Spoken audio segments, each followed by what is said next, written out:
Selanjutnya kita melihat jawaban hitam kedua setelah gajah C4 dengan melangkahkan kuda ke F6, bermain lebih agresif, langsung menyerang pion D4 putih. Lihat hal ini, agresif harus dibalas dengan agresif. D4. Bila hitam melakukan pertukaran, maka jawaban yang terbaik di sini adalah kuda ke F3 dan tidak serta-merta langsung memakan dengan menteri. Namun sebelum sampai di sini, bagaimana kalau kuda memakan D4? Tentu saja langsung dibalas oleh putih, pion makan pion.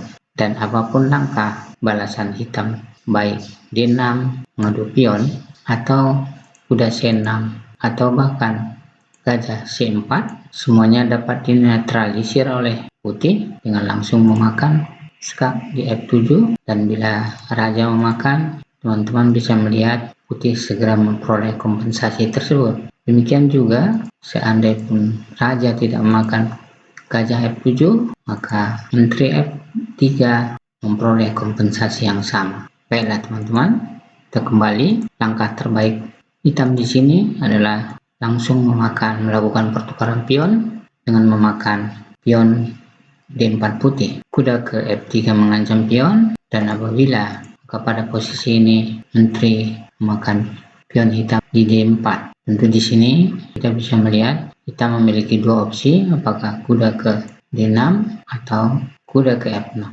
Kita coba melihat opsi 1, bila kuda ke D6, rokade sayap putih, dan apabila kuda memakan gajah dan skak benteng E1, gajah menutup, dan teman-teman bisa melihat menteri memakan G7 mengancam benteng di H8, benteng ke F8, akibatnya adalah skakmat menteri di F8. Kita melihat opsi kedua, di mana kuda langkah ke F6. Dalam hal ini putih menjalankan langkah biasa, hitam juga mengembangkan buah mengancam menteri ke D3, gajah C5, dan gajah ke G5. Sama-sama melakukan rokade, namun putih di sini melakukan rokade di sayap menteri. Hingga tahap ini kita memasuki posisi kritis. Andai saja hitam melangkah D6, maka kuda ke F4 sekaligus bersama gajah melakukan penekanan terhadap kuda F6,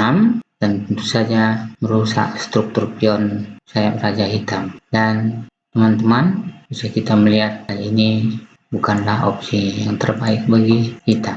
Dan bagaimana kalau setelah di posisi kritis ini hitam mencoba melangkah H6 sekaligus mengancam gajah yang melakukan pinning terhadap menteri hitam di D8.